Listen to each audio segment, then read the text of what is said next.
You can measure the size of an elephant. You can clock the speed of a cheetah, but you can't quantify the heart of a kings, queens, and in-betweens. Welcome to Dr. Boxing Talk. Stream starts now. The champ is here! The champ is here! The champ is here! The champ is here! The champ is here! The champ is here! The champ is here! The champ is here! If I tell you I'm good, probably you will say I'm boasting. But if I tell you I'm no good, you know one line.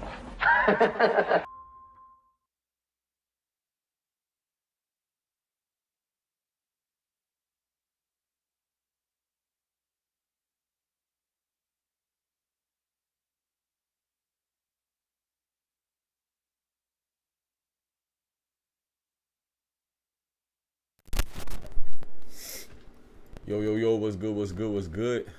I don't know what time it is.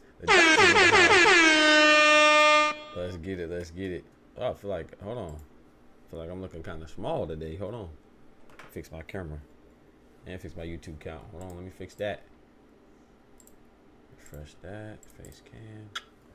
Look a little low. Let me fix that camera. There we go. Ooh, excuse me. All right, there we go. We good now. Yep, we got Smoochie in the building.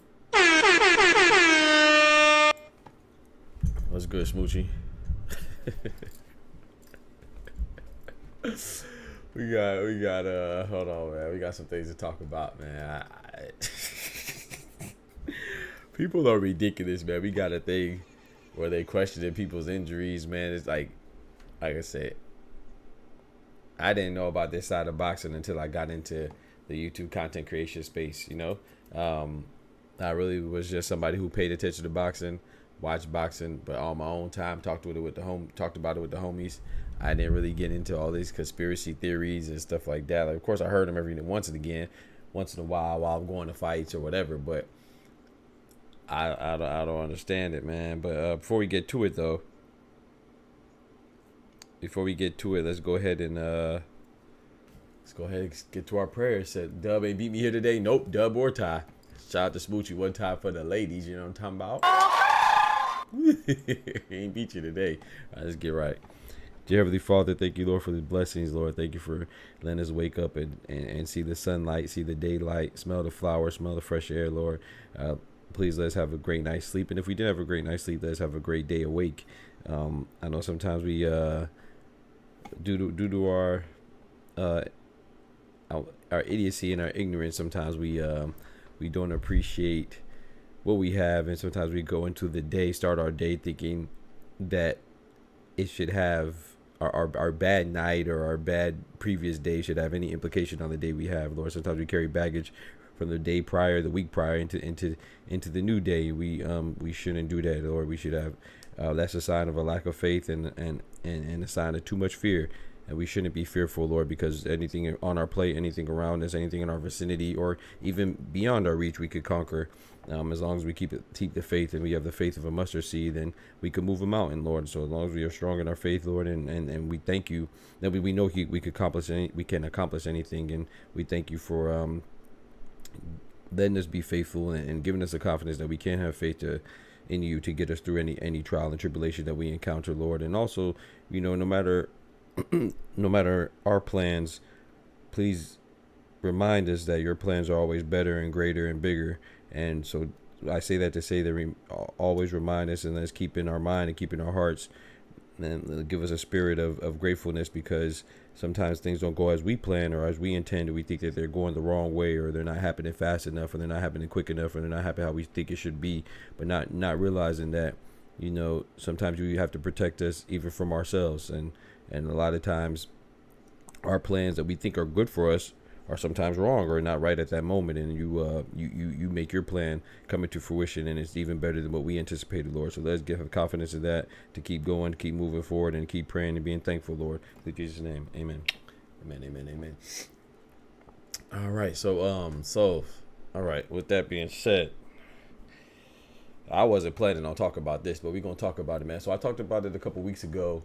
I want to say, we do so many shows. I don't know. Maybe it wasn't a couple weeks ago. May have been a week ago, where we talked about Deontay Wilder potentially continuing to fight, right? Of course, I was talking about it yesterday in regards to Pacquiao and the legendary fighters that just go on too long and they're shelling themselves and they start losing to people they have no business losing to. We've seen Pacquiao be a victim of this. We've seen James Toney be a victim of this. Roy Jones, and it seems like Deontay Wilder is going to add to that, right? Even B-Hop to a certain extent. I would say B-Hop is different because B-Hop, he was beating people into his late 40s, but he was 51 years old, and you ain't got no business going topsy-turvy with your booty in the air through the ring at 51 years old.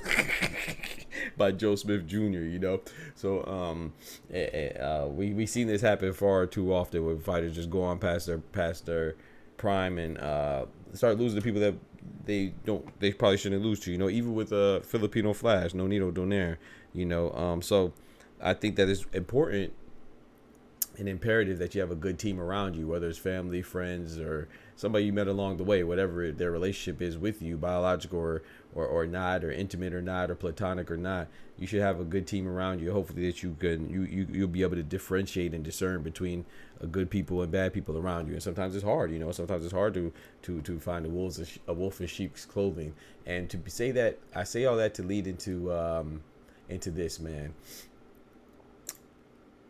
I'm gonna just show y'all, man. And I'm not saying that Malik Scott is a snake or a bad trainer or any of that stuff. I usually defend him, but I can't defend this, man. I think this is kind of bad. But anyway, he said Deontay Wilder's trainer, Malik Scott, has declared that Wilder will fight again and is not, emphasis on the not, retiring from boxing just yet. He'll be back. Deontay will fight again. He still has a bright future in boxing, especially at the high level. As for the biggest fight, it could be Francis Ngannou or Anthony Joshua. They are still mega fights. And I don't know, bro. I be reading that, I just feel like I see somebody going like this in the background, or like this, like Birdman. You know what I'm saying? Shout out to Birdman too. You know what I'm saying? Big business owner. I ain't knocking Birdman. I'm just saying. And this is like a nefarious, diabolical, malicious. Malevolent hand rub. I just see it as just straight money, and the fact that he says he has a bright future at a high level. Bullshit. I just feel like if you are that close and you're his trainer and you really care about him and you see what happened, the way he lost to Zhale Zhang, the way he lost to Joseph Parker, I'm not saying that he can't get back to the level to fight against Anthony Joshua. Ngannou is different because Ngannou's not a boxer like that, But if he hits you, it's gonna be devastating. But He's not a boxer like that, so he doesn't pose a threat. But to come up here and say that he has a chance at a high level and to fight Anthony Joshua is still a mega fight. Like, bro, he has no business being in the ring with Anthony Joshua right now, man. Like, so now Deontay Wilder wants to fight. Of course, if you feel like you could be you're the best person to train him and get him prepared for those fights, that's one thing. Or even to say like maybe we could take a couple fights to get his confidence back, like maybe fight some fighters like not Robert Helenius specifically, but like a caliber of Robert Helenius, or maybe like Otto Wallen. Say that to build yourself, but to just say that you want him. He still could fight the biggest fights. He has a bright future in boxing. It's like, bro, like, come on, man. The man has 48 fights. He's 38, 39 years old, and it just didn't. Now I'm reading this. I'm not hearing this. Obviously, I'm reading it, but the transcript just doesn't scream to me as somebody who cares or has a relationship with that person. You know what I'm saying? And you know, it just seems like, and then just from the outside looking in. And like I said, this is speculation. This is nothing that's real or anything that I've witnessed directly. But, you know, Malik Scott just got married. Deontay Wilder just got divorced. You know what I'm saying? Malik Scott is still trying to build his name as a trainer and get paid from it. Deontay Wilder getting his head knocked off in the ring. So it just seems like they're on different spectrums. And, you know, while they are going through, they're together, but it seems like their lives are going in different directions, you know. And last time I saw Deontay Wilder's arm was broken, which doesn't mean nothing. I mean, you could always recover from injury and stuff like that, but it just doesn't seem promising. And I could just imagine they're having conversations like, "Hey, man, you still got it, bro. Go ahead and fight Anthony Joshua. You still got it." Now, Anthony Joshua has been saying that he can still fight Deontay Wilder. That's different. I think that's whack too. But at least he's a competitor, so of course, you know, I could expect that from him. But Malik Scott is a trainer, bro. You should be saying like, "Hey, I got to go back to the drawing board. Hey, I got to talk to him, man." I mean, maybe he knows what he wants still, of course, but I just feel like he just seems, just that statement, as for the biggest fight, it could be against Francis Ngannou or Anthony Joshua. They're still mega fights. He has a bright future in boxing, especially at the high level. He'll be back. Deontay will fight again. It's like, I don't know. It seems like, man, like if Deontay Wilder says he wants to go fight a Kodiak Bear, he'll be like, "Yeah, let's do it, bro. We can beat that Kodiak Bear." Like, oh, Deontay wants to fight a lion. Yeah, bro, you got it, bro. As long as they televise and put it on the zone and I get a piece, yeah, he got it, bro. You can still do it. He's still the bronze bomber. It just seems like it just seems like he doesn't have any concern for his welfare, and that's at the very foundation of a trainer. They should have a concern for their fighters' welfare. You know what I'm saying? Shout out to Buddy McGirt. Shout out to Nazim Richardson, but I don't know, man. I don't know. But hey, that's just my opinion. I don't know. You know, I could just tell you from what I see, and I think that's whack. Even if it does happen, I think it's gonna happen. I think Ngannou and Anthony Joshua, especially AJ, is gonna clean Deontay Wilder up. So, but yeah, wishing the best though. My boy Oscar in the building. What's good, brethren? So Malik Scott on that good, and you trying to stay on it. That's why, and you don't mind sacrificing Deontay Wilder apparently. And I should be one that's not even on Malik Scott like that. But that's just like, bro, I'm not even around him, and I can see that wasn't Deontay Wilder in there against Joseph Parker. That wasn't Deontay Wilder against Zhang Zhang. The man turned his back, bro. Like, the man turned his back, bro. The man turned his back last time he got hit by Zhang and looked at the referee and got cleaned up. Like, come on, bro. Like, what are we doing, bro? Like, I don't know. Like I said, I think that's whacking. You know, just because you rich don't mean you have good people around you, but you always have people around you. That's why you gotta try your best to discern and differentiate be able to discern good and bad people around you, and differentiate between people who are in there for themselves and the people that are just there to leech off of you. And I'm sorry, Malik Scott, he looks like a leech right now. I'm gonna be honest. So I gotta be honest. He said, "Yo, hey Doc, I would rather see Tank versus Berinchik. What's your thought?" Yeah, that'd be good too. Tank versus Berinchik would be nice. That would be a unification fight. You know, have a lot of implications, and yeah, that'd be cool. Yeah, I wouldn't. I don't mind unifications. I like that. You know, any division that has 4 champions, I'm definitely all about unification. So yeah, I would like Dennis Berinchik versus Lomachenko, Lomachenko versus Shakur versus Tank versus Berinchik. You know. Yes, sir. Yo, my boy Mike in the building. What's good, brethren? Yeah. I was just looking at that. I was like, man. And see, like this dumb person right here. I don't know who this is on Twitter. Says, to be honest, Wilder's only losing because of the step up in opposition. If you give him tomato cans and cab driver, he used to fight. He will be back on the knockouts again. You see what I'm talking about? So they'll say he's trash, but then they'll say Joseph Parker is good because he beat an old Deontay Wilder. They'll say he's trash, but then they'll say that Tyson Fury became the best once he beat Deontay Wilder. So if he's trash, how could you be elevated from beating trash? And that's why I just think that it should be. It should be crazy. It should be over with, man. It should be over with. But that's just my opinion on it, man. Y'all let me know what y'all think. That's just my opinion on it. So let's move up to what's at hand right here. The hand gate. What I'm calling the hand gate.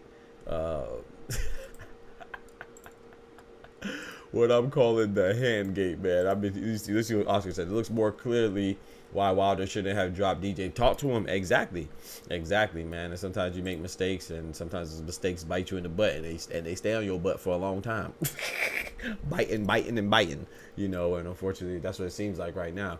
But you know, wishing the best. You know, if he goes back in the ring, I'll probably watch it. I'm not gonna lie. I don't know if I'll watch AJ versus. Yeah, I'm lying. Yeah, of course I'll watch it. But I don't know though. We'll see.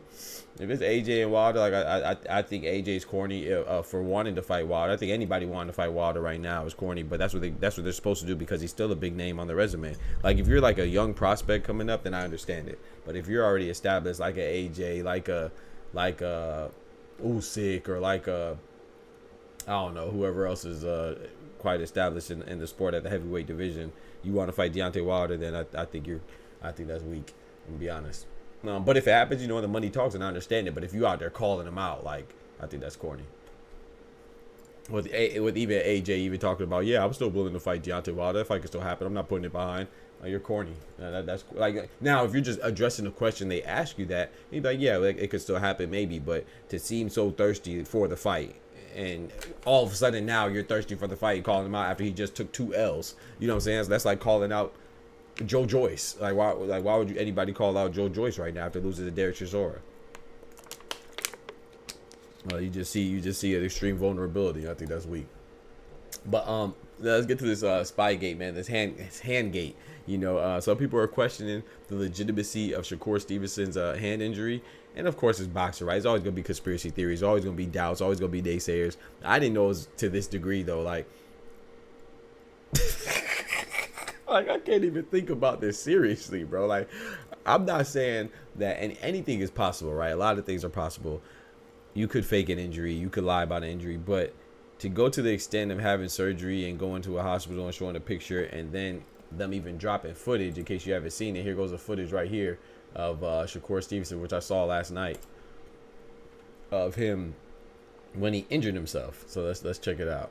This doesn't mean it's real, by the way. I'm gonna tell you, this could be fake. If you're gonna go for everything being fake, then I'm just saying that if you're gonna call everything fake, then what is real? You know what I'm saying? So here's a footage right here.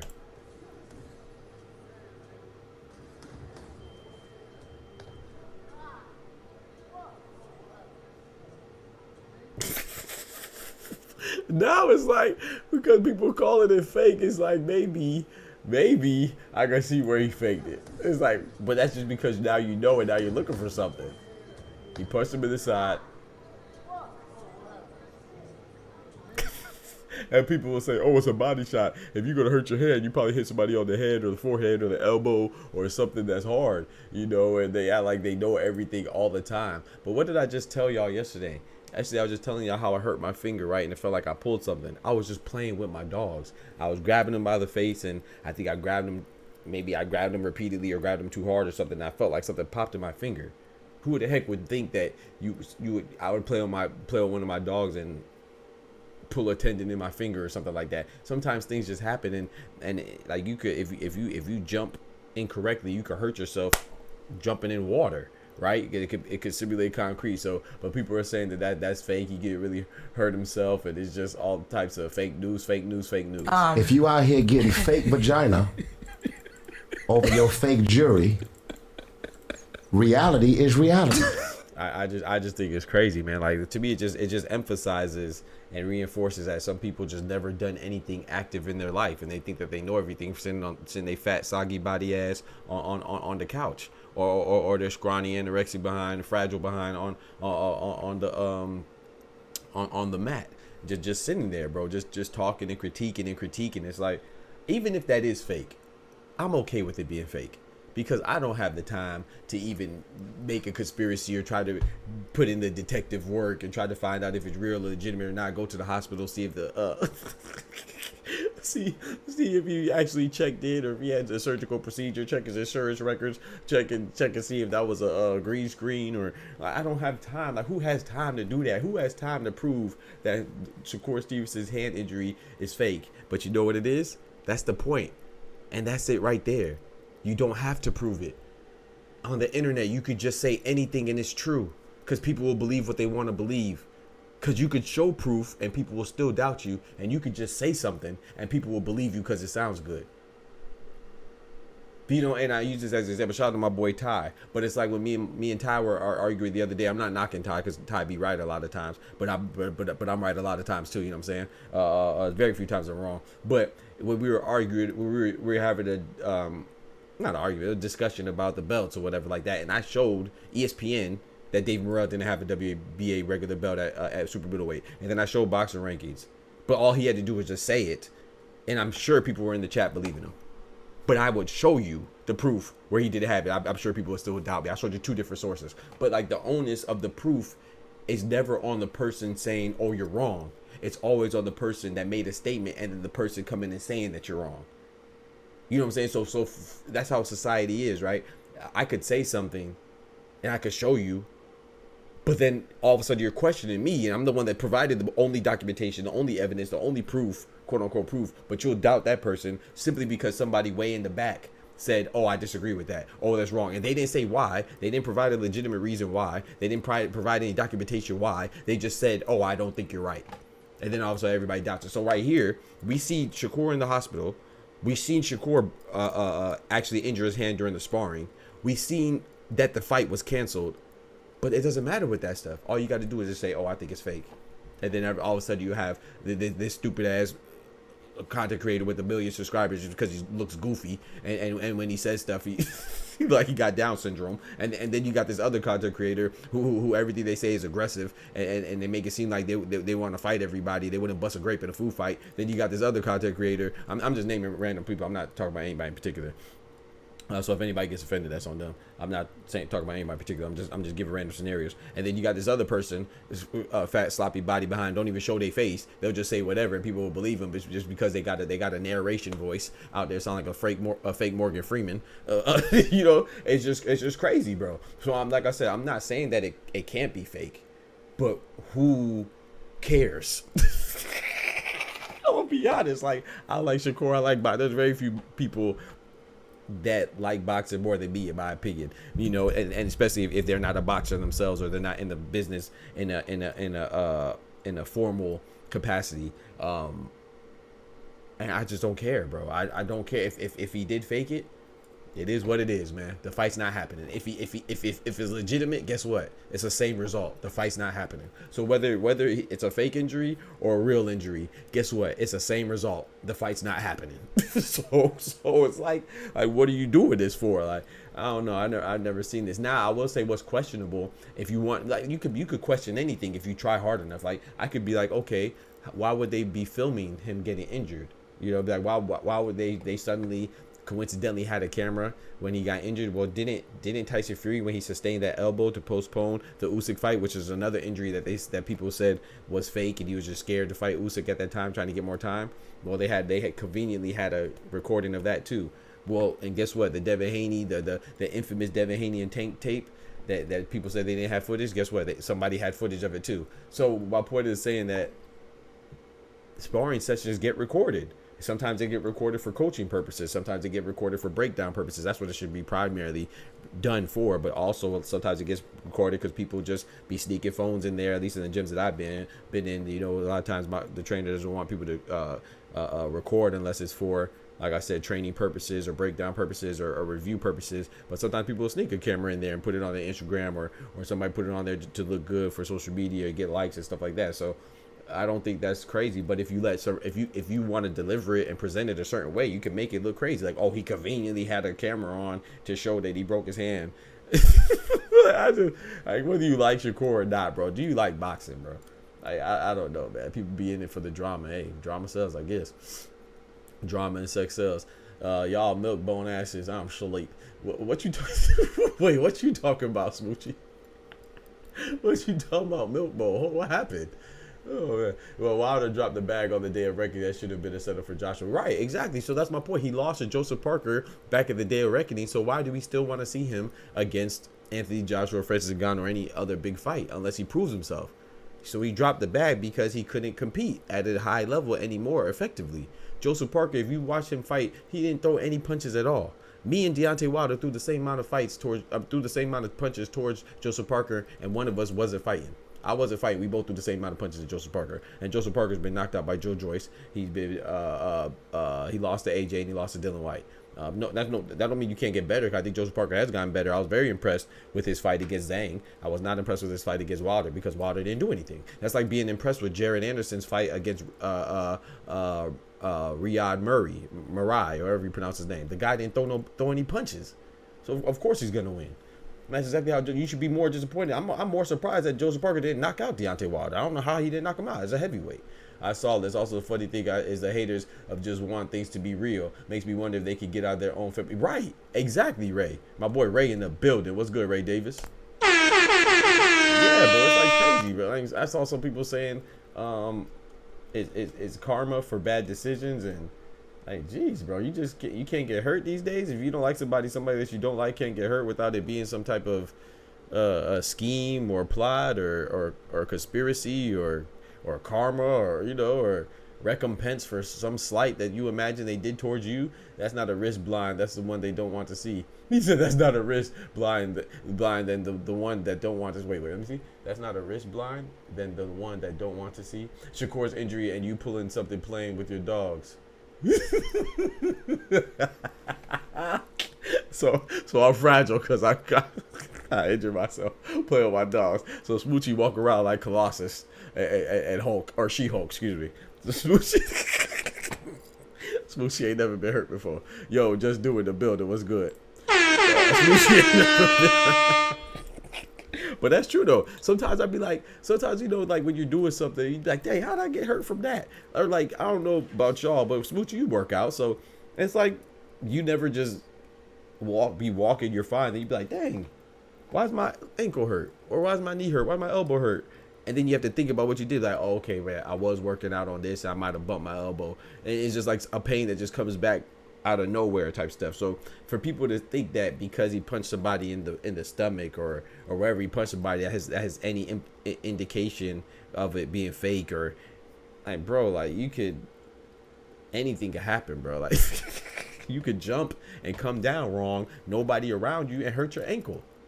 We've seen that with sometimes those are the worst injuries. We see that with KD. You know what I'm saying? So it's I don't know, man. To me, it just screams to me that people have never done anything physical in their life or remotely physical, and if they had, they didn't do it for a long period of time. Never did it on a sports team or worked out with serious intent.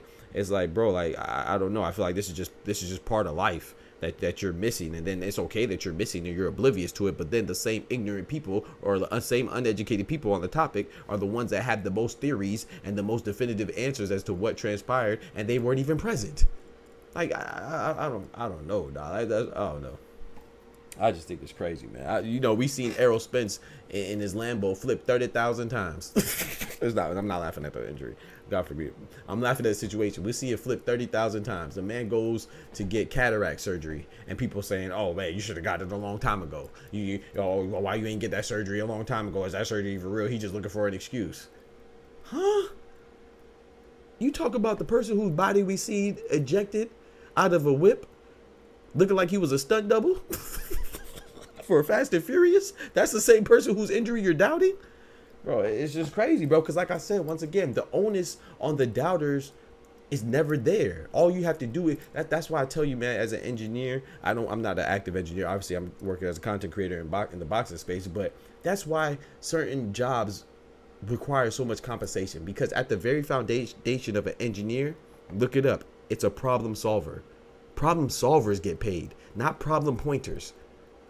people that point out problems and don't make any type of assessment, don't have any type of a general plan to address the problem or have a reason for pointing out the problem, they don't get paid for nothing. Even an auditor, when they audit something and they say, oh well, this is not right, they tell you why it's not right and they tell you how to correct it. But these people who are goofy, all they do is just say, oh, that's fake. Why do you think it's fake? Well, because why would they have a camera in there recording?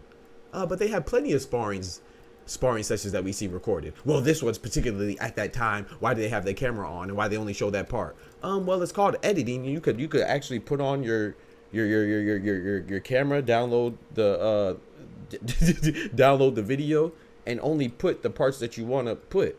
So that's what you do when you edit a video. Kind of like what you do when you create your content. Oh, well, but why would you put the whole video up there? Because the rest of the sparring session is irrelevant. Because he spars people all the time. He just wanted to show the moment that he got hurt. Well, I can't really see the pain anybody got. I mean, he look, when he punched him, he didn't even react immediately. It was like a little pause. And then he fell down. Well, you know, sometimes, like when you watch boxing, because you watch boxing, sometimes people don't get knocked out immediately. Sometimes the pain doesn't happen instantaneously.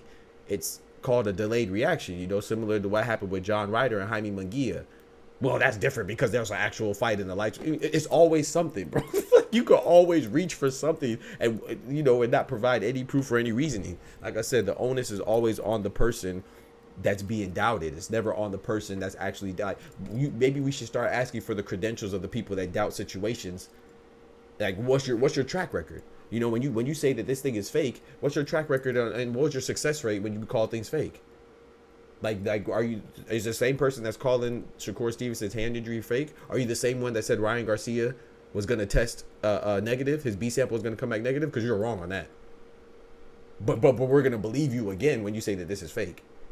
Or how about this? How about, are you the same person that said that it's crazy, bro. This is crazy, bro. Like, it's just, wow, you can just say this is fake, wrong, and nobody asks for your credentials or your track record. But everybody else got to prove themselves to you. Man, nigga, suck me. Who are you? Dude breaking his back. Fight. I ain't gonna lie. Now, Dohinky, that was crazy. Dohinky was crazy. My boy couldn't even do the twist. Nah, that boy got his toe stepped on and punched in his stomach and had a herniated disc. I ain't never seen nothing like that. They're supposed to be tough and fit to fight with the flu and nagging injuries. Right, exactly. My boy James in the building. What's good, brethren? Missing weight or canceling an event with serious injury is unprofessional. Change the training technique. Well, I will say this too.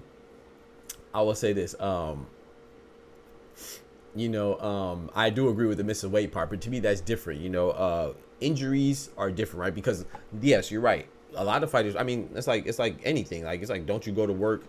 Granted, sports are different, right? But I'm just using an example. Like, sometimes you're sick, you still go to work, but sometimes you're sick and you call out. Sometimes you're injured and you still go to work. Sometimes you're injured to where you call out. So I think there's different injuries in different situations or circumstances. Like, for example, we know Floyd is well documented that his hands were brittle or hurt.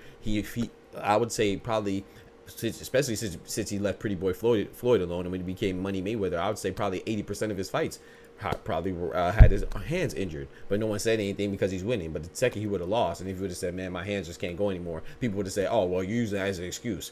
I mean, just like with Errol Spence. Errol Spence got in a car accident and he fought 3 people, right? He fought Danny Garcia, he fought your Dennis Ugas, and he fought Terrence Crawford. No one said anything when Angel Garcia himself, who's Danny Garcia's trainer and father, said, oh, we know we're going to beat Errol Spence because we know he's injured. You know, we know he's not the same. No one said anything about his injury. No one questioned the legitimacy of his injury then because he won.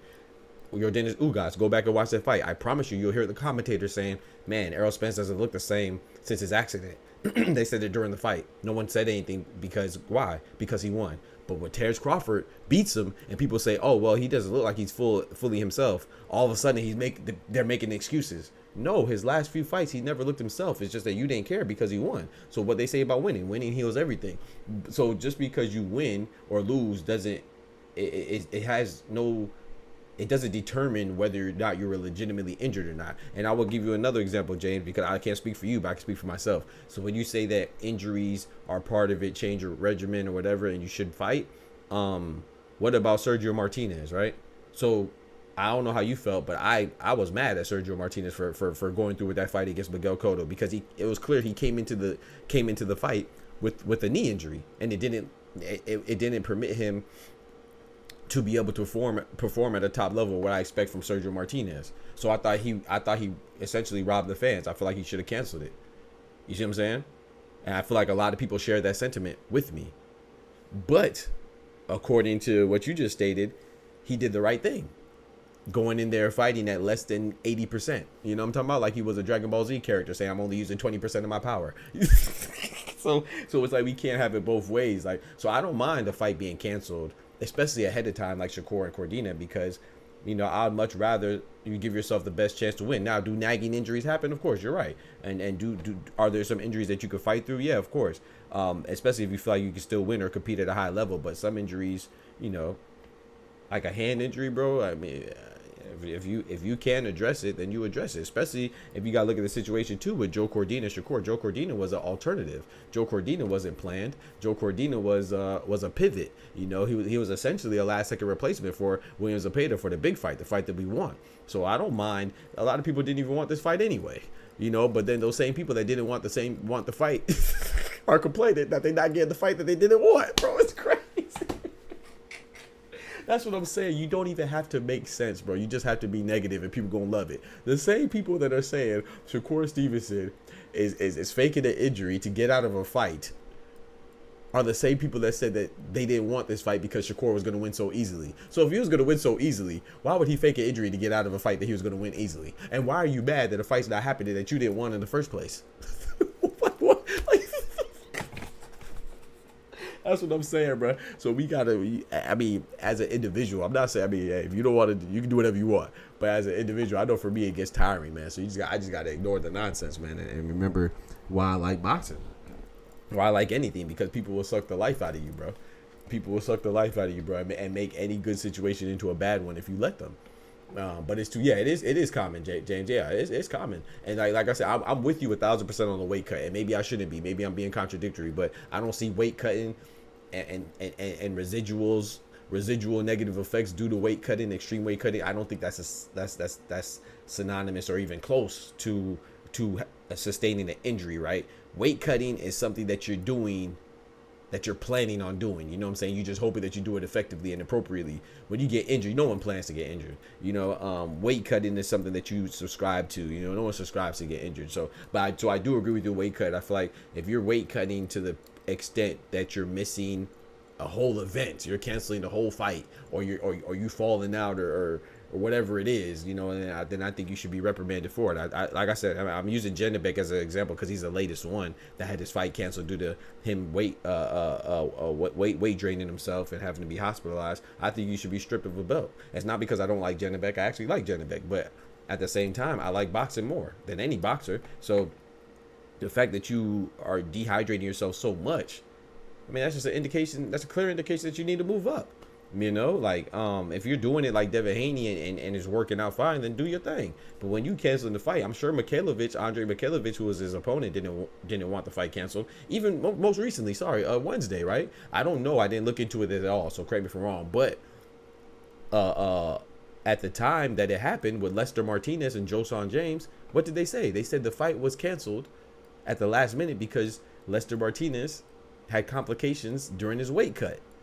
Now, does complications during your weight cut mean that it was directly related to rehydration and dehydration? No, it could have been maybe he was jogging trying to cut weight and he sprained his ankle. That's complication during a weight cut. But when you say during a weight cut, I feel like when you add that extra specificity to the weight cut, then naturally we're going to assume that it had to do with you losing weight and draining yourself to the point where you can no longer compete. You're no longer in a position or in a physical state to compete effectively. So I don't think it's a bad assumption. It's still an assumption, but I don't think it's a unjustified assumption to think that it was due to him weight draining. So once again, if you're Lester Martinez, if I'm not the sanctioning body or anything, but if I was, I would definitely reprimand him for it. And he doesn't have a belt, but I would do something. I would dock his purse. I would drop him down in the rankings, whatever it is, because that's ridiculous, bro. Just move up, bro. Just move up, bro. You should not be canceling events because you fallen out from weight training, unless it's an extreme circumstance to where you couldn't get in your training camp appropriately because you had a family emergency or you had something physically going on with yourself. Then that's understandable. Like maybe you had other complications like illness or something, then you couldn't train appropriately, but you still wanting to see if you could do your best to make the fight happen. That's different. But if you had 8 weeks of camp or 5 weeks of camp or 5 months of camp or 3 months or whatever it is, and you can't lose weight and you still trying to you out there looking like the Walking Dead because you trying to cut weight. You out here need a cane. You out here, we see your whole exoskeleton because you trying to make weight, bro. Just move up, bro.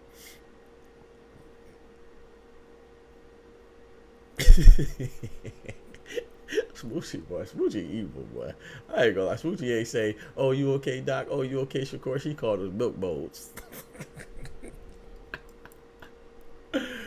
Oh man, that's too funny, bro. But yeah, I just think it's ridiculous, man. Like I said, even if it is fake, I do understand some people do care. So I'm not knocking that entirely. I'm knocking it a little bit. But my question is always going to be, why do you even care, bro? Why do you really care, bro? And don't say, oh, because you love boxing. No, that's not. Conspiracies about injuries it is being concerned with boxing in a way, but it's not that you love boxing. You love drama. You love soap opera. You want to be. You probably a real housewife in Atlanta. You know what I'm saying? That's what you want to be, or maybe you are. You know, that you want to just gossip and I don't know. But then again, too, if that's how you grow and that's what your audience wants to see, and a lot of people like drama as well. I mean, that's why reality TV is popping. I can't stand reality TV, man. You know, if I'm gonna watch something, it's for a purpose. If it's gonna make me better, it's gonna I'm gonna learn something in some way, or maybe it's gonna entertain me, you know, by their theatrics and stuff like that. I see explosions and stuff like that.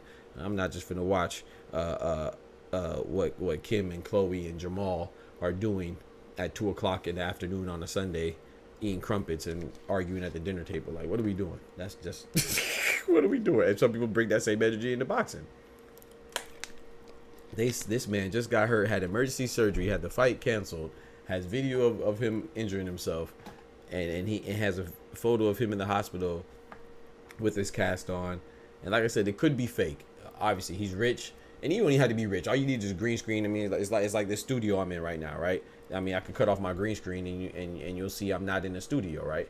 All I gotta do is like, so you could green screen anything. If I wanted to, I could make it seem like that's my green screen, right? I could turn off the overlay, and I'm just sitting in the box. I could make it seem like I'm providing live coverage in the Sahara Desert or or in the Opalanga Delta with 7 lions in the background. You could do that, right? You know, or I could make it seem like I'm providing boxing news from a private jet. It's up to you what you want to believe. So technology, yes, you can do crazy. You could do stuff, and I'm not saying that's outside of the scope of reality. Of course, you could fake something, but like, you never heard of somebody getting injured you never heard of an athlete getting injured? You never heard of a boxer getting injured, especially to their hands? And one of the most famous boxers, one of the boxers that are considered one of the GOATs, or if not the GOAT, he has chronic hand injuries. And his whole career, essentially, the second half of it was plagued by hand injuries. So why is it that far-fetched you believe that he injured his hand to fight Joe Cordina? It wasn't like he was fighting Gervonta Davis and he injured his hand. It wasn't like he was fighting Lomachenko and he injured his hand. It wasn't like he was fighting Teofimo or Devin Haney or any one of the other elite champion level fighters and he injured his hand. He injured his hand and he was fighting a smaller Joe Cordina. So what?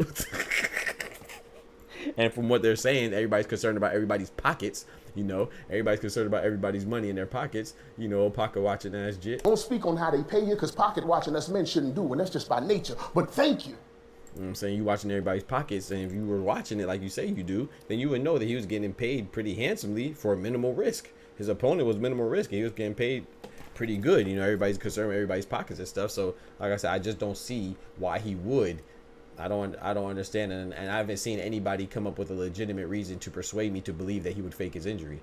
Like I don't see what's the benefit. But it's not like he hasn't injured his hand before. Exactly, Yoda. He injured his hand before against Edward De Los Santos. But maybe no. But Yoda, this is what it is. Shakur has been planning. You know, he pulled some what's the guy's name? Kevin Feige. So he pulled some MCU Marvel Universe cinematic long-term Infinity War Endgame type storyline plot. He's been planning this hand injury to pull out since 2 years ago, or whatever long it was when he fought Edward De Los Santos. So all this stuff was part of his story that he written down, like J.K. Rowling, you know. And so he's gonna have a fake injury against Edward De Los Santos, make everybody think that he has hand issues. Then he's gonna come back and fight Artem and not get the knockout because of his hand issues. And then he's gonna fake a hand injury in sparring. For a late replacement in Joe Cordina, who people think he's going to beat anyway, just for him to come back and fight William Zepeda and say that he beat William Zepeda, who's a number one contender for all the sanctioned bodies, and say that, oh, I'm so good, I beat William Zepeda with a bad hand. Yeah, it was all part of the, you know, it was all planned. That's all part of the book, bro. The book coming out soon. Ty, what's good? Damn, you are telling me Doc don't got that studio? Who said that? Oscar. Yeah, bro. No, this is all my room, bro. That was just a camera effect, bro. I was just faking it, bro. I was faking the fake, you know. I was faking it that I'm faking it. I'm really in this room, you know. That's really Nipsey Hussle right here on my wall. You know, I'm talking about this is just a part of my house, you know. I did the framing before I started, you know. Tankaholic spin the crazy. I'm telling you, I agree. But that's the thing though, Yoda. I don't think it's Tank fans. I mean, well, of course. So it's always the extreme fans. I just think it's extreme fans regardless. Like there's ridiculous Tank fans, there's ridiculous Shakur fans, there's ridiculous Teofimo fans, ridiculous Ryan Garcia fans, ridiculous Devin Haney fans, ridiculous Tyson Fury fans. You know, it's just ridiculousness. It's ridiculous Caitlin Clark fans, you know, everything, you know, LeBron fans. So, but I don't think it's just ridiculous Tank fans. I think it's just ridiculous, period. It's ridiculousness, period. You know, but yeah, definitely there's ridiculous Tank fans for sure. Ridiculous Errol Spence fans, ridiculous Terrence Crawford fans, ridiculous Naoya Inoue fans. There's ridiculous fans all over the spectrum, and ridiculous fans do ridiculous things.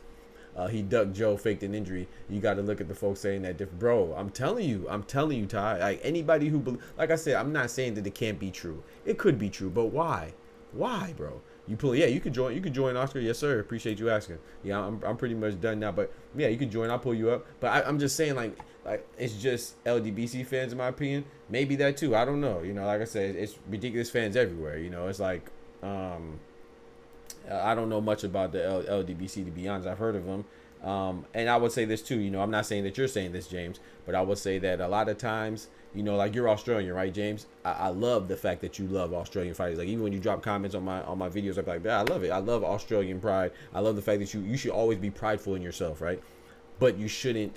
Your pride is a difference between being prideful and being condescending towards others because they're not like you, and having a superiority complex or giving people an inferiority, put them in a position of inferiority. So that's not being prideful. That's just being an asshole and being probably racist or ignorant or prejudiced or something like that. So there's nothing wrong with being prideful. Like if you're Mexican, you go for the Mexican fighters. That's cool. If you're black, you go for or whatever. Or if you're Nigerian, Jamaican, Caribbean, or Puerto Rican, whatever. But I would say that in the boxing community, in life, I would say, like I said, I'm not speaking on LDBC because I don't know them well enough, but I do know that they're considered like a pro-black platform or group, right?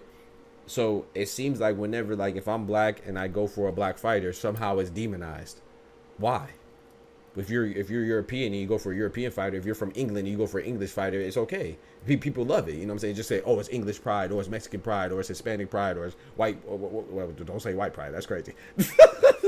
European pride or English. You know what I'm saying? But what is especially a black American fighter going for a black fighter because they're black, people that gets demonized. So when you say LDBC fans, I'm not sure what they stand for. I don't pay attention to. I ain't gonna lie, the only content creators I really watch are the ones that rock with me, and that's Just Do, great platform in my opinion. Ray Davis and the ATP and Clay Moraine, great platform in my opinion. I I know some people are going to disagree, but Scholar, I think Scholar's funny. You know, it depends if you take it seriously or not. I think Scholar's a great platform in my opinion. Even my boy Edwin, me and Edwin disagree, and I think he's ridiculous, very, very ridiculous. But I think he's a good platform. You know what I'm saying? So with that being said, I don't pay attention enough to have an opinion on that. But I will say that a lot of times when you're pro-black anything, people demonize it like you shouldn't be. And I think that's wrong. You know, there's nothing wrong. If there's nothing wrong with somebody being pro-Hispanic or pro-European, there's nothing wrong with being pro-American or pro-black or pro-white. It's just that when you have that position, or pro-Asian or you know what I'm saying? When you're pro-Filipino fighter, it's okay. When you're pro-Asian fighter, it's okay. But when you're a pro-black fighter, it's like people demonize it like you can't be. You know, I just like boxing, so I don't really get caught up in that because you know me, man. I like Liam Paro just as much as I like Anthony Joshua, or I dislike Tyson Fury just as much as I dislike I don't know, Dylan White, or I like Zhale Zhang. So I don't really have that problem because I like boxing. And the way I grew up just appreciating people. So shout out to my mom for instilling that great the great disposition in me and appreciation of people. And you know, I believe in the Bible, so I believe in my brothers and sisters regardless of your complexion. So I don't really apply to me, but at the same time, if people feel that way, they feel that way. You know, now that don't mean that they can't be ridiculous. Now, like I said, it's ridiculousness on all sides, and I think it should be called out altogether. But sometimes I think some people are ridiculous just because they're doing the same thing. You see yourself in them, but it's just for the other side. It's like if I'm Jamaican and I hate somebody, I'm so pro Jamaica that everything Jamaica does is right. You know, a Jamaican fighter, he's gonna win. I'm putting down his Mexican opponent. I'm putting him down, saying, "Oh, this is trash. That's trash about being Mexican." And then the Mexican fan is doing the same thing. They're putting everything down about the Jamaican fighter. We're not gonna like each other because we see each other in each other. We're just a reflection of ourselves. You know what they say opposites attract, usually for the right reasons, but also when people see themselves in each other, they probably don't like the other person because you see the negative stuff about yourself. So, yeah, I have wild kangaroos on the property, obviously. Who said that? James, you ever see a kangaroo? Like, do they make it into civilization? I have wild kangaroos. What the heck? Okay, see, we can't have no good conversation. We talk about kangaroos and dingoes. But yeah, no, I agree, though. Ridiculous fans all over the place, man. So, yeah, I mean, like, bro, and I don't know how. I mean, I know you're in the boxing space, James. I'm sure you can attest to this. Like, if I make a video about Naya Inoue, if I'm not saying that I'm gonna shine his shoes personally or wash his shoelaces and say that he's the greatest thing since sliced bread, then people make it seem like there's some type of nationalist or racist connotation to it, or prejudiced disposition. Like, bro, I like Naya Inoue a lot. Y'all know that. I mean, he's on my intro, right? I wouldn't put anybody on my intro that I don't like. So, but I could critique him just like I could critique Terrence Crawford. Like, because I'm black, I can't critique an Asian fighter. Because I'm black, I can't critique a European fighter. Because I'm black, I can't critique a Hispanic fighter. Bro, Canelo, I critique him too. But you would think that I don't like Canelo if you go look at some of my videos. Because I also critique you. There's a guy. I made a video just now about Tank, and people are critiquing like I don't like Tank. Y'all know I like Tank, but no one's infallible, bro. If I'm gonna offer boxing news, I'm gonna tell you what I feel about the situation, and you know. But I do think Tank and Cinnamon are the best. I have no shame in that either. Yo, bro, boxing as a whole doesn't hold other races to the same standard as black fighters. Black fighters can't lose. Bro, boxing as a whole doesn't hold other races to the same standards as black fighters. Black fighters can't lose. What you mean by that, Yoda? Can you explain? I'm not sure what you mean. If you can expound upon that. But yeah, it's just like, man, I think like, what was I gonna say? But yeah, so I'm not saying you're wrong because I'm not vouching for nobody because, you know, but I am familiar with them because I've been accused of, you know what's funny, James? The first time how I knew what LDBC was because someone accused me of being part of the LDBC because I made a video about Naya Inoue, you know, and the video wasn't even disrespecting Naya Inoue. And they said something about LDBC, and I was like, what is LDBC? They said, oh, I thought you were part of that because such and such and such. I was like, what? And then I looked it up and I found out I kind of started to become familiar with it. And then, but it's so funny that the same people that say that I'm LDBC are the same people. Then you have some other people saying that I'm a sellout because I think Liam Paro could beat Devin Haney, or Liam Power could beat Super Matias. Like, so I don't know, bro. Like I said, I don't have that issue, man. I don't have that burden to try to keep up a face for anybody, bro. I'm just myself, and I'm comfortable in that. And if anybody want to come check me on it, then feel free. We could exchange addresses, and I bet you won't pull up. And I might have doctor in my name, but don't let that fool you. Don't let that fool you. I don't know what you think a doctor looks like or acts like in your book of in your gospel of stereotypes and generalizations. I'll outsmart your ass, and I'll beat your ass. So however you want it, we could do it however you want it, man. But I like peace, though. You know what I'm saying? Kumbaya. Yeah, everyone has their favorite fighters. I won't bring race into it. As a white Aussie, I'm a big fan of African American. But you don't even have to be. But that's the thing, because when you are, though, let's say, like James, I know you. So, I mean, I don't know you personally, like physically and stuff like that. Pause. But I know you from the stream. I feel like I have a pretty good idea of who you are. You don't have to. I don't feel like I have to justify that. I know who I am. I don't feel like I have to even defend that. You could be a white Australian and go for Liam Paro. That's on me if I think that you're just going for Liam Paro because he's Australian, and that's on you if you are. And there's nothing wrong with that if it is. And but if you see a guy like Terrence Crawford and you denounce him or you critique him, shame on me for thinking that you're just critiquing him because y'all don't look the same. But shame on you if that's what you're actually doing. I don't have that burden, bro. I feel like I know how I approach boxing, and I assume that Smoochie approaches it the same way. I assume Oscar approaches it the same way. I assume Ty does. I assume James does, until proven otherwise. Like I said, bro, I believe in the judicial system, and I believe in innocent until proven guilty. I'm not gonna assume. Now, if you make it abundantly clear, then I will call you out on that too. Like if you do feel that way, and like some people, you know, that they think that everything a black fighter does is wrong or lesser than what an Asian fighter does, or they think everything that a Hispanic fighter does is better than what a white fighter does, then I mean, that's on them, you know. But that ain't got nothing to do with me.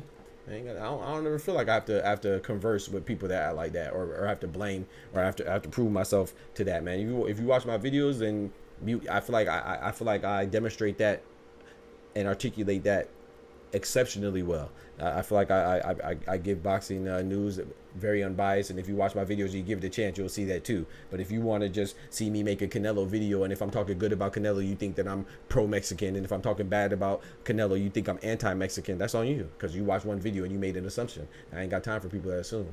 I'd probably slap you in your mouth, so I definitely ain't gonna go back and forth with you on the internet, especially if you make an assumption about myself, my person, saying some stuff that is entirely untrue. And it is what it is. I ain't got time. Just compare Ryan's loss and Devin's loss. The aftermath of each fighter's loss. A lot of people really overlook the fact that Ryan was on PEDs. I agree. Yeah, but I wasn't sure what you were saying. Because the way that you said it, I wasn't sure. Yeah, I agree with that. I agree with that, Yoda. 1,000%. I mean, I made videos on it too. If it was flip flopped, it would have been Devin Haney probably would have been banned for 5 years. They probably would have threw him in jail, and like Ty said, and they probably would have tried to kill him. Too many people worry about what you're doing wrong and never worry about themselves being right. Talk to him. Let me pull up my boy Oscar. Talk to him, Ray. Yeah, so I never feel like I have to prove anything to anybody, man. And, you know, so I don't feel like I ever have to prove. I know my integrity, and I know my morals, I know my values, and I know how I approach the boxing game, and how I approach life. You know what I'm saying? And I know, and not to be cocky, but I know I'm intelligent. So, you know, a lot of people are unintelligent, and it really took me a long time. My homies had to tell me, like, bro, you know, and some of my people that, like, bro, a lot of people just aren't smart. And I would always give people the benefit of the doubt, but I'm still going to do that because that's just my nature. But at the same time, people are just dumb. It's sad, but most people are just dumb. They don't want to do better, not because they're incapable, but because they don't even want to put the effort to do better. Because really, at their core, they're a lazy muff. You know what I'm talking about? They're lazy. But they want to act like they're smart. They don't know everything takes work. Whether you talk about being smart, being correct, being athletic, being talented. It's like the same people, like I got into it with Scholar. My bad, Oscar. I'm coming to pull you up. But it's like when I got into it about Scholar. You know, with Scholar, shout out to my boy Scholar, though, big salute. With Deontay Wilder. He said, oh, well, Deontay Wilder's just strong. He has a big right hand. He was born with it. So, like, he was born a world champion. Like, how can you just blatantly disrespect somebody and discredit somebody's training regimen? Oh, well, he don't train, he don't do road work. Everybody don't train the same. Everybody don't do the same thing. I mean, you think Tyson Fury does an extreme amount of road work with his soggy body? You think Big Bang Zhang does an extreme amount of road work? You know, so It's always easy to point out the problems of something and to just assume that somebody's in a position because it was given. Like, yeah, he has a strong right hand. How many people in the hood do you know have a strong right hand? How many people do you know in the hood that probably knocked out 8 out of 10 people that they fought or just like to fight? You have to cultivate that talent. No matter how talented you are, you weren't just born a world champion. So yes, does he have some lacks in his game? Does he have some deficiencies? Of course. But we should celebrate Deontay Wilder for picking up boxing late and maximizing his talent, because he only has a right hand and he only has athleticism, and he maximized that. How many people do you know that are athletic and ain't get off the corner? You know what I'm talking about? Ain't get off the block. They still at the corner store or sipping on that 40. Talk about how athletic they used to be, how fast they used to be, how many records they used to break. What are we doing? But the person that succeeded, we say, oh, well, you know, he had a right hand. He was born like that. Freak out of here, bro. I don't care how strong you are. You still got to cultivate that talent. And what cultivate means, it doesn't mean create. You know, yes, you are born with that talent, but you got to learn how to use it effectively. Look at Berlanga. Why do you think people aren't giving Berlanga a chance against Canelo? It's not because he's not strong. Berlanga knocked out his first 16 opponents in the first 16 rounds. He's obviously strong, has one-shot power, but people aren't giving him a chance against Canelo. Why? Because he hasn't cultivated that power. We're not sure that he could hit with precision. We're not sure that he could hit with accuracy. We're not sure that he can land that punch at all because it's not cultivated. But, you know, people don't know. I'm not here to teach people the meaning of words. So it's like, it's just funny how people will conveniently discredit people and you know. Anyway, I seen the dude from the UK say that the picture of Shakur was from a Tubi movie. Damn. Yo, my boy Oscar in the building. What's good, bro? Not much, man. Not much. Appreciate you joining, man. I was just hearing so much stuff you were saying, and I was like, I gotta hop on. Yes, sir. What you think about it, man? Say your piece. Well, first of all, do you know what the difference between a theory and a conspiracy is? What's that? I do, but if you want me to answer, or you just want to talk? That's fine. No, go ahead. Yeah. I do. No, go ahead. Yeah, get it off. Educate us. A theory is whenever you look at all the facts laid out. Exactly. The facts that you've been laid out, and then you make an assumption. Right. A conspiracy is whenever you only have 20% of something, of whatever, that may be true, and you use that 20% as your 100%. Exactly. And then you use that to fill up the void between gaps. And the funny thing about a conspiracy is that you got to believe the conspiracy before you can say it's a conspiracy. So whenever they're like, so what happened to Shakur before then, and they can't fill the gap, they're going to say, oh, they're holding information.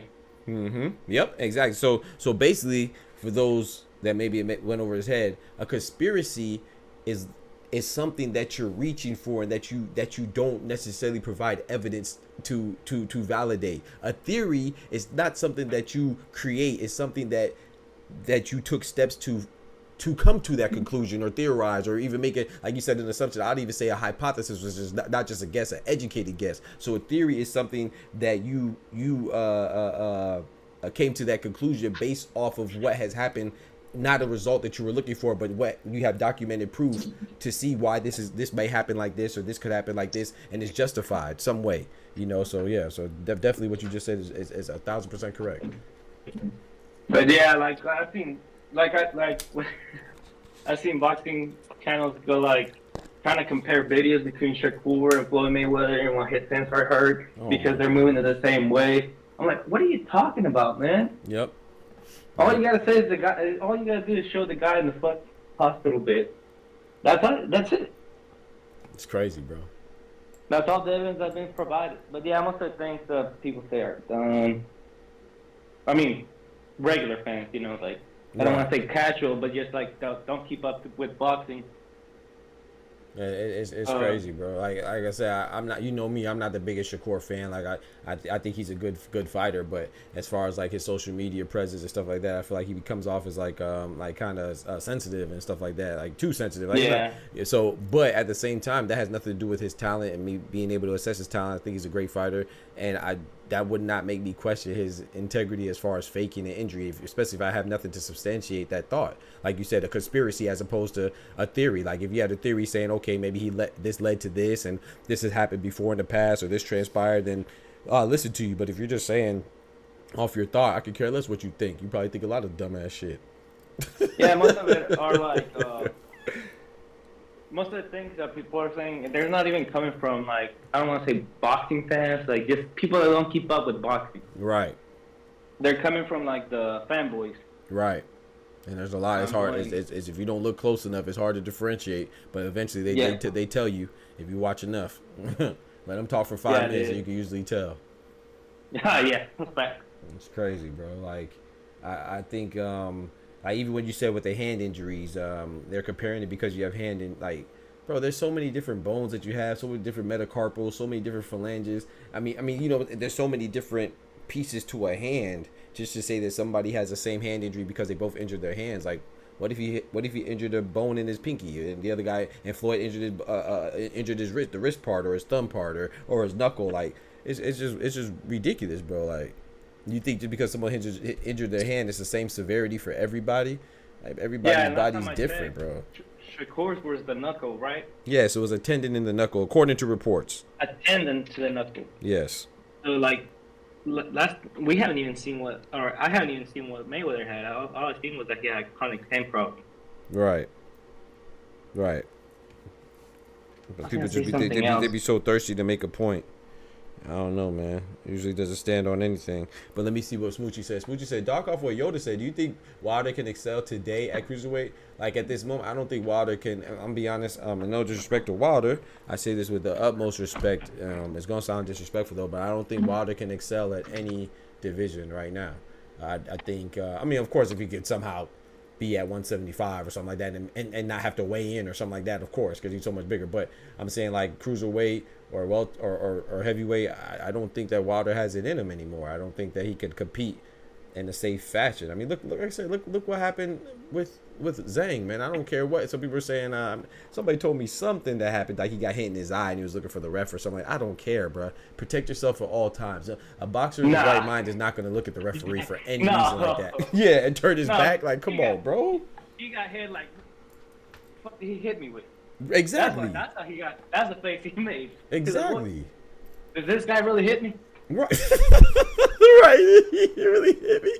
Or like Joseph Parker, like, he didn't put up any resistance against Joseph Parker. So I personally don't think so, Smoochie. But hey, I mean, maybe, you know, like I said. So to me, the reason why I say no so emphatically is because if you watch Deontay Wilder, it's not that his power is not effective anymore. It's that he's not delivering it. You know, he's not hitting anybody. He's not even fighting back. He's seldomly fighting back. So that's why I don't think he could be effective. It's not like people talk like, oh, his power is gone, or no, his power is still there. He doesn't throw the right hand. He doesn't throw any hands.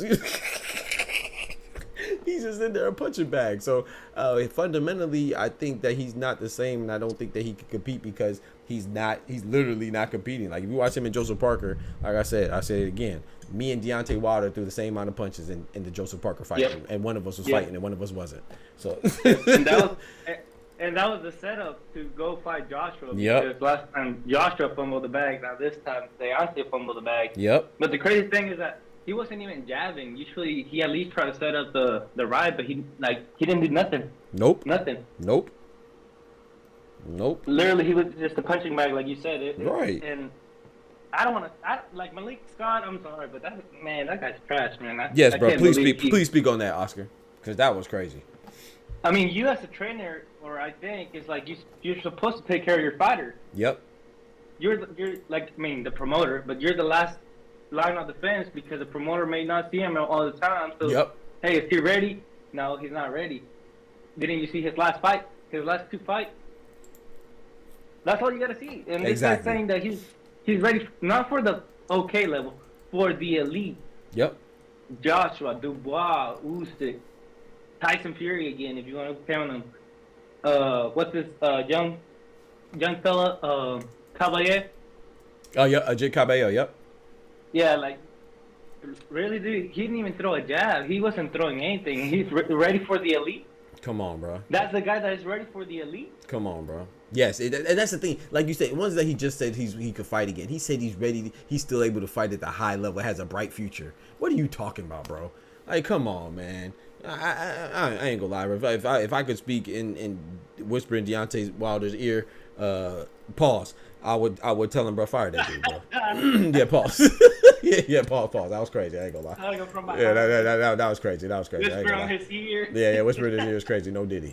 No Diddy. Yeah, that was crazy. My bad. But yeah, I just think like I would fight even if it's true that he can, like, bro, like, be a little bit more descriptive. Say like, okay, if we get him 1 or 2 more fights, you know what I'm saying? At the lower level, then build our confidence back up. He didn't even say none of that. He said if he could perform at the high level, bright future, and fight against Ngannou and Joshua. Like, bro, you don't care about that man's welfare. And Ngannou, I'll give him a pass. Yeah, Ngannou, yeah, because he's not a boxer. AJ gonna murder Yeah. that dude, bro. Yeah, no, AJ's gonna kill that guy. Poor guy. He's already. He's gonna send his skinny ass legs home. I mean, Yes, bro. Murder, kill, homicide. He gonna do all 3 in the first degree. yo, like whenever like you said that about Malik Scott saying, I'm like, that's what I said. Like, DJ will never say anything like that. You feel me? As a matter of fact, I don't think Wilder with DJ would have been in the same position they are right now. Me personally, I agree. but like, let's say he was to take over right now, he wouldn't even say anything remotely close to that. I But agree. this guy's saying he's ready for Usyk. He's ready for the highest level. Really? Really? The guy that didn't throw jabs, didn't throw punches, wasn't letting go of the right. That's the guy that's ready for the highest level. You feel me? I mean, he already dominated in there. I don't see why he still has to. He could do exhibitions.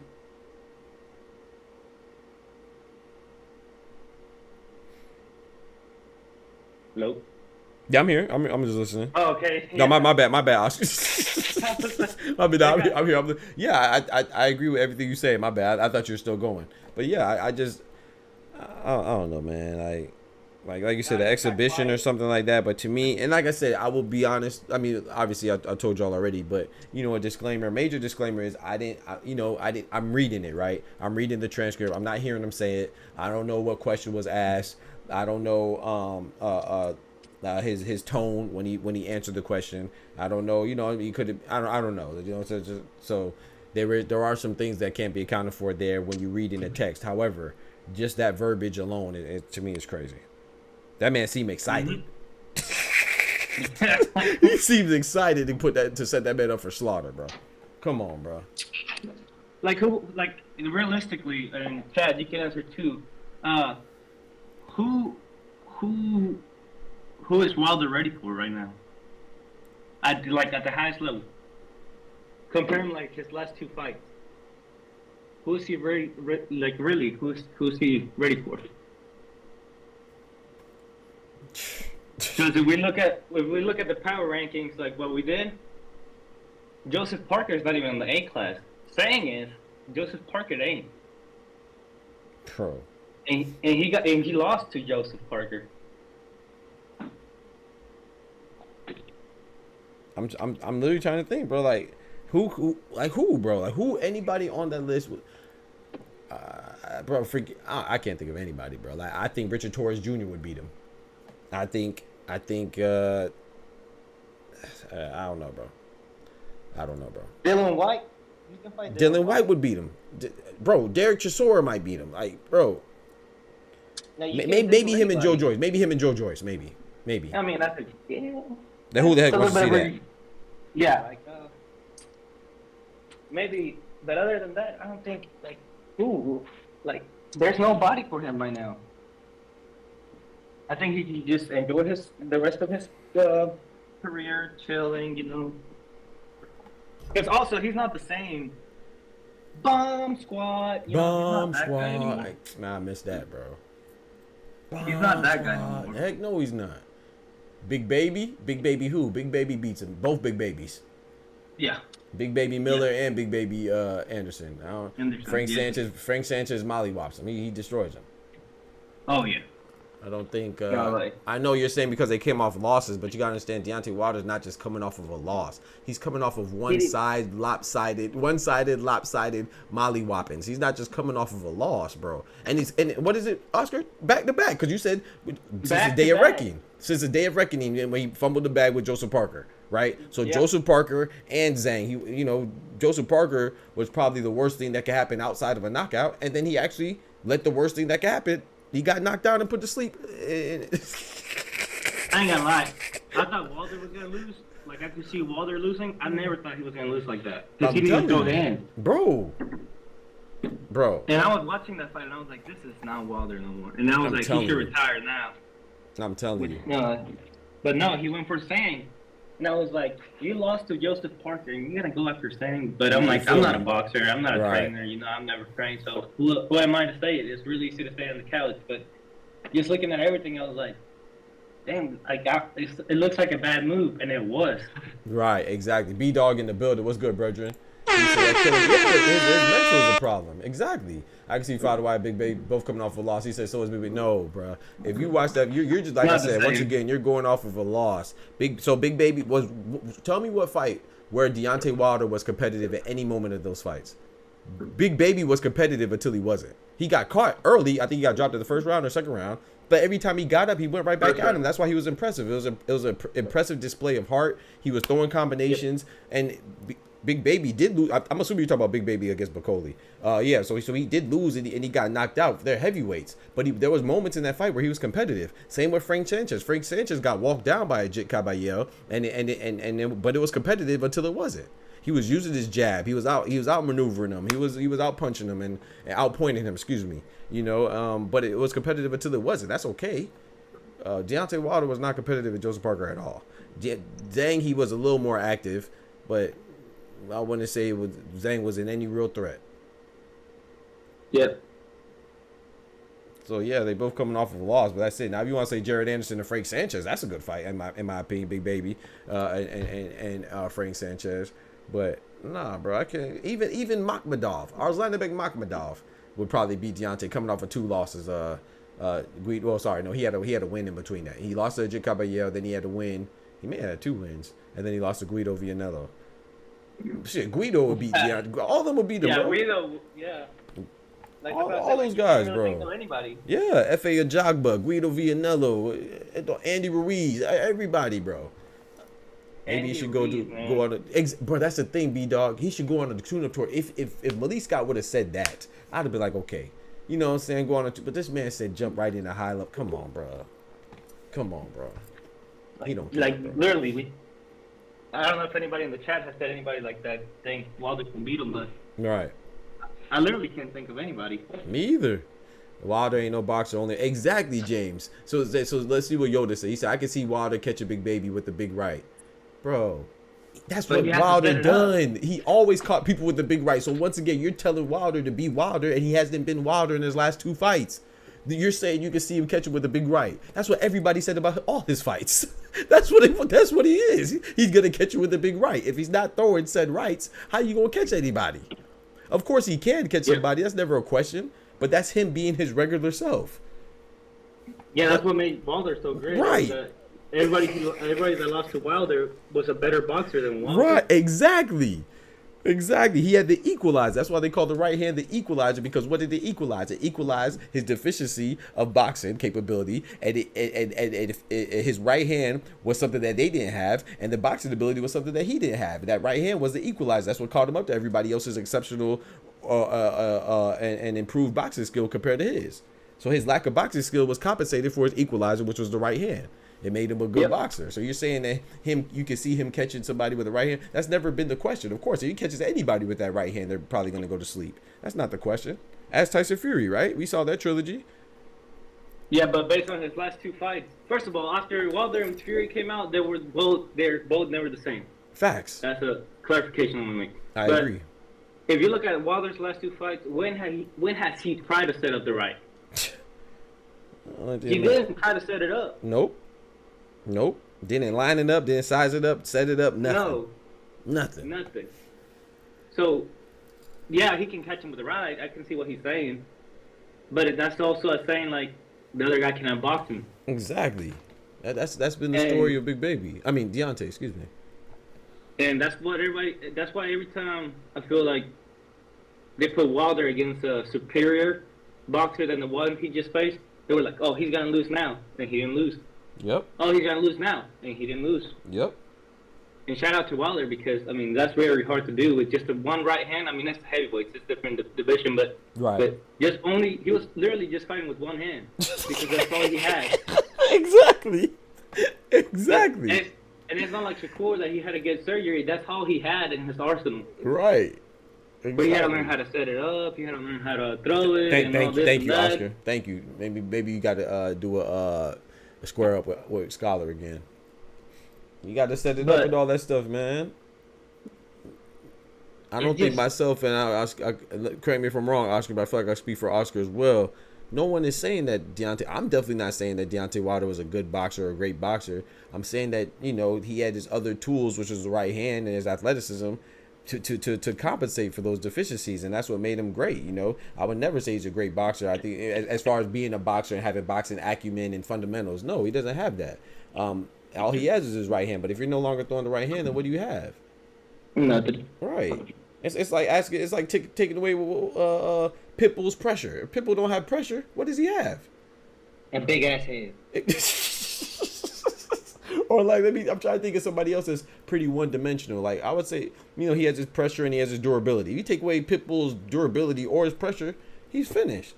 So if you take away Wilder's right hand or athleticism, he's done too. He doesn't really have too many facets of a game. It's just that the one thing that he does very well.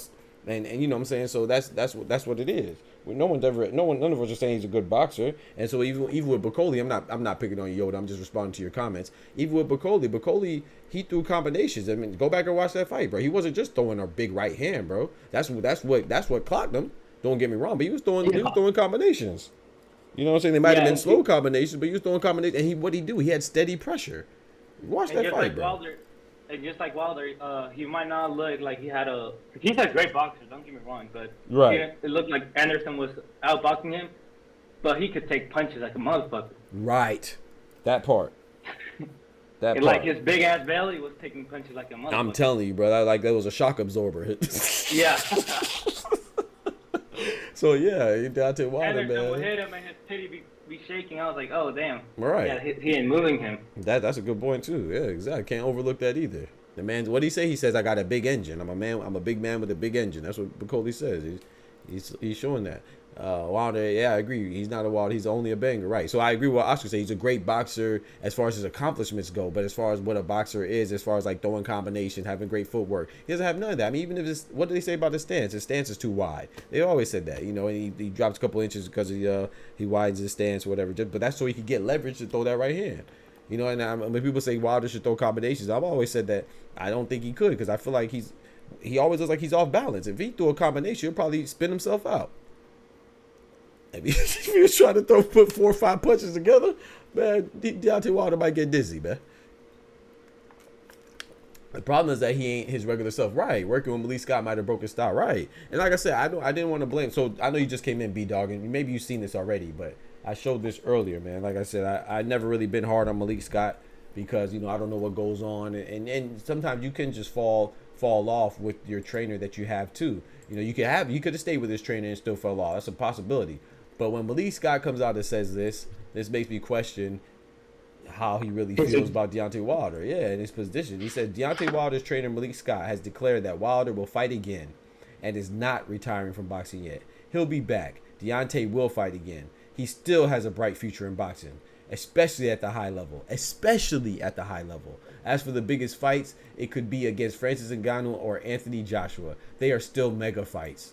Come on, that just sounds like somebody who's gold digging, bro. I ain't gonna lie, bro. You sound like a male gold digger, bro. Come on, dog.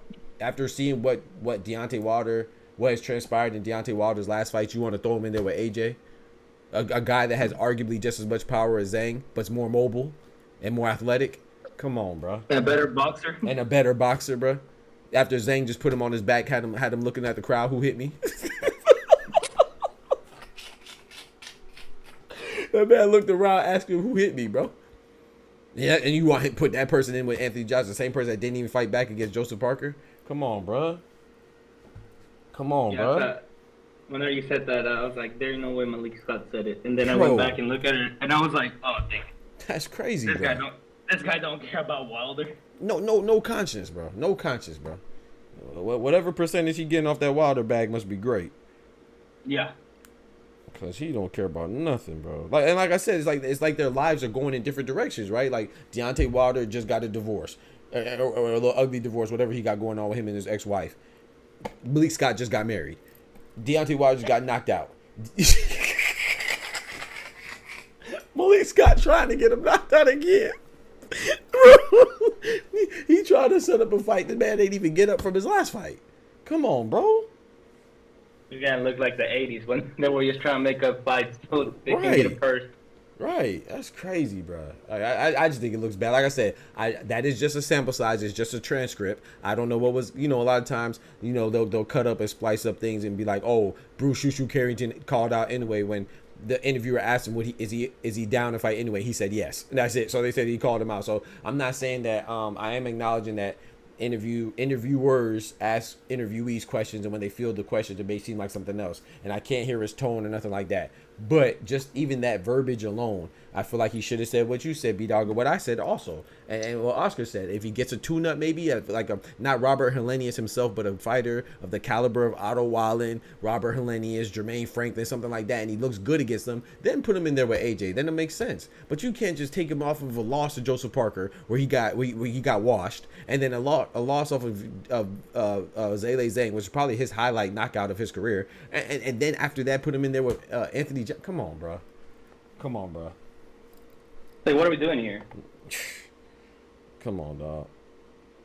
And I like Wilder, man. Like I said, he deserves all his props because he made a career with the right hand.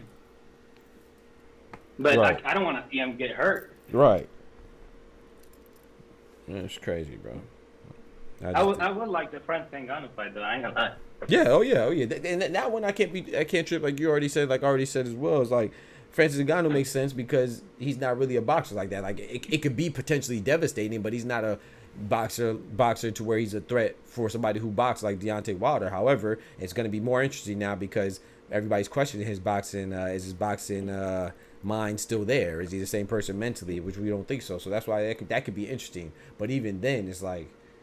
Like me personally, I don't think. But I will also admit too, I don't like seeing Nonito Donaire, Roy Jones, Manny Pacquiao, James Toney get smacked by people that they have no business losing to. That's why I don't want to see Mike Tyson and Jake Paul. So I also the same thing here with Deontay Wilder. So that's why I don't want to see it. But at the same time, hey, I ain't gonna lie to you. I mean, I'm gonna watch it if it gets made. I'm gonna watch it. Yeah, I'm definitely gonna watch it. I'll say that. You know the one I'm not gonna watch. What's that? Hello Berlanga. I don't even want to watch that. You're not gonna watch it? Nah. I'll probably just watch the commentary, but I mean. I don't blame you. I ain't gonna pay $100 for that. Yeah. Especially when next week it's like $15 for a great fight. Yeah, and I don't think anything. I mean, all of them are good, but like you said, they're favorites, right? It's a very favorite heavy card, and. So even though we're more so excited to see one participant in each fight, as opposed to seeing a competitive fight. Yeah. Yeah. So like Caleb Plant, we expect Caleb Plant to win. I'm excited to see Caleb Plant, but who is Trevor McCumbee? I'm excited to see Rolly Romero, but I'm not too familiar with Manuel Jaimes. I'm excited to see Canelo and what he does to Berlanga, but not really. I don't really anticipate it to be a great fight. Stephen Fulton, I expect him to beat Castro. Castro seems like he's a decent fighter though, but. I don't really know much about Carlos Castro. And then the one that's interesting, I guess, from a competitive standpoint is Lara and DSG. But even DSG been out for what, 2 years? 2 year hiatus. Come on, man. Yeah, I think I already said it plenty. Like, I don't think a guy that's been off for 2 years should get a title shot. I agree with that too. What's this? What do you think about him going to the Hall of Fame, like they're saying, if he wins? If he wins, then he deserves it. I get. Okay, so let me ask you: do you think he deserves it now or no? No. No? Okay. No. I mean, he was an outstanding boxer, but who's really like? I know he fought Eric Morales, but you got to remember that Eric Morales. That's when they released the cards. I think like the 9th round, and they gave all the rounds to Danny Garcia. True. So the corner had to say, "Go get him," and that's why Morales got KO or TKO. I can't remember. But if you look at that fight, Morales was beating him. And I think there's another one. He's got some great wins, don't get me wrong, but yeah, it's a really outstanding or the names. Like if he would have fought Errol Spence, even though he would have probably lost, I would have given him props.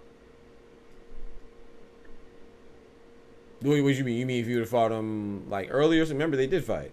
Just my opinion, though. Sorry, what'd you say? Earlier. Oh, early. Okay, skipped out. Okay. Before the crash. Yeah. Before I got you.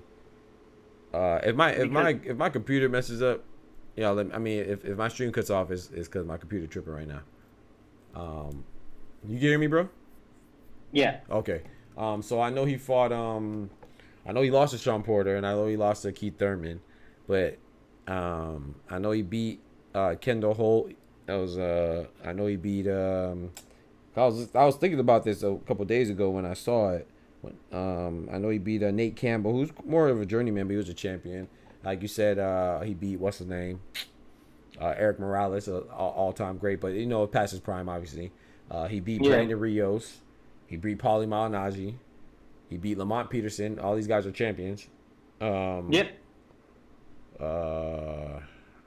Who else? He did lose to Errol Spence. I don't know, man. I mean, he beat Zab Judah. Zab Judah, thank you. I knew I was forgetting somebody. Yep, he beat Zab Judah. Older Zab Judah, but still Zab.